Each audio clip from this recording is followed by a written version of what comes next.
Hey guys, so today I'll be building the Akko SPR67, which is a pretty interesting keyboard, and I will be using some Akko cream switches with the new Akko MDA profile keycaps. It's called the SPR67 because it uses a spring mount system and it's really bouncy, and I'm quite excited to try it out. And in the box you get a whole lot of stuff, and this is all of it. You get the user manual for the SPR67. The PCB nicely packed in here. It's a black and gold design and it has a really premium look to it. It has a few flex cuts here, so it makes the PCB more flexible, and it's a south-facing 5-pin hot swap PCB with no LEDs. And the hot swap sockets used here are by CIY. You also get a whole pack of foam for the keyboard, which includes a silicone switch pad, 2 sheets of Poron foam, and a mylar sheet. And for the plates included, you get a FR4 plate, which looks awesome in this black and gold colorway again, and you also get an extra palm plate for a more flexible typing experience. And deeper inside the box, you get the case of the keyboard. It's made out of metal and it has a white finish on it with this like gold accents all around it. And on the bottom of the case, you get this really nice weight with the Akko SPR67 imprinted on it. Besides that, you also get a Type A to Type C coil cable included, a keycap and switch puller in this Akko purple, a set of plate-mounted stabilizers, and a small bag full of accessories for the keyboard, which includes 3 types of springs, an Allen key, the daughter board and the wire, a few screws and standoffs with this golden look to it, a few rubber nibs, and a set of rubber feet. So starting off the build, I started with the stabilizers and they are pretty easy to install. I just took them out of the bag and I started to assemble them, and I looped them with some Permatex so they won't rattle when typing. But for this price I was actually expecting screw-in stabilizers, but this is pretty good from Akko. And after getting done with all of the stabilizers, I can now install them into the plate. For my build right here, I'll be using the palm plate because I like a more soft and bouncy typing experience, and I think the palm plate will work fine for me.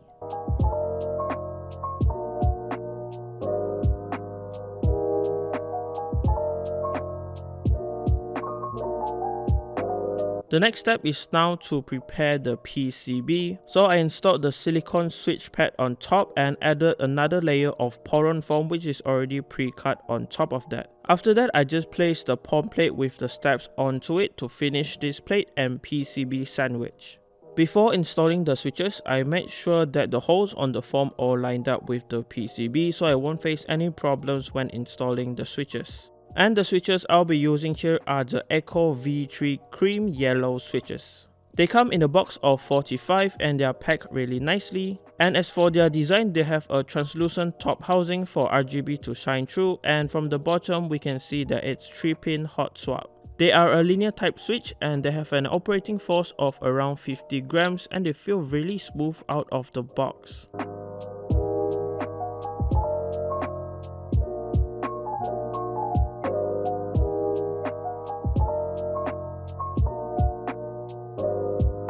With the switches all done, I then moved on to the case. And I started by installing these white rubber feet to the bottom of the case. There's only 4 in total, and where they go is already marked on the bottom of the keyboard. And to open up this case, you just need to remove the screws at the back and the top frame will just pop out easily. And now with access into the case, I can install the daughter board, but remember to connect the cable first before putting it in place. And you're going to need these screws to hold the daughter board in place. After securing the daughter board in place, I then stick the mylar sheet onto the bottom part of the case. This mylar sheet helps to prevent any short circuiting to happen when the PCB touches the case because they are both metal and conductive. And with the sheet in place, I then installed the case form and screwed in the cylinders that will hold everything in place. These cylinders are really crucial to this design and they just fit on these 2 holes like this.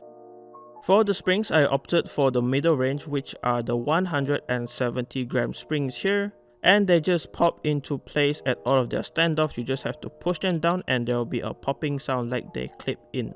And after that, all of these rubber nibs will just sit on top of the springs like this. So with the bottom part of the case all done, I can now move on to the top frame, and it's actually pretty simple. I just had to install all of these black silicone stoppers into their slots all around the top of the frame, and this will help the top part of the case to sit on the frame of the keyboard nicely.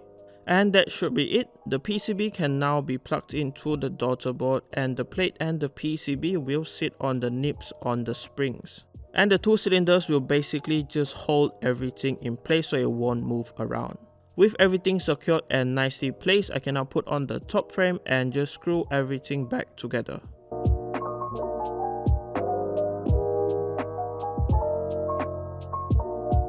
Now time for the keycaps. The keycaps here are called the Akko Cream Double Shot PBT MDA Profile keycaps. It comes in this huge box you can see over here, and it comes with 282 pieces in it. And the cream color here looks awesome. I think it'll fit the white and gold theme of the keyboard nicely. And I love the different type of colors included with different animals on them.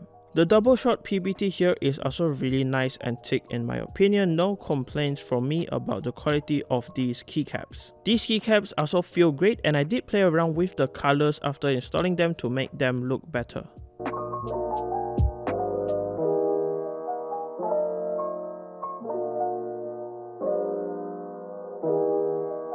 So now with the build done, let's hear how it sounds.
And that is how it sounds like. To me, it sounds poppy, pearly, or marbly at the same time. And I have to say, this spring mount here is really interesting to me. It's a really soft and flexible typing experience. The cream switches used here also sound quite nice stock, and everything together just sounds really nice and produces a great typing experience. So if you want a very springy keyboard, this is definitely the one to get.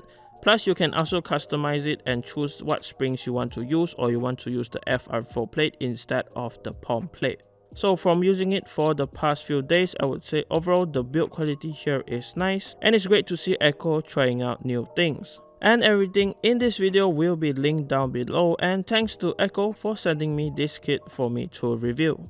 And that does it for this video, guys. Leave a like on this video if you liked it, dislike this video if you didn't like it, subscribe to my channel if you haven't. I have even more build content like this one coming very soon. And as always, thanks for watching. Goodbye, guys.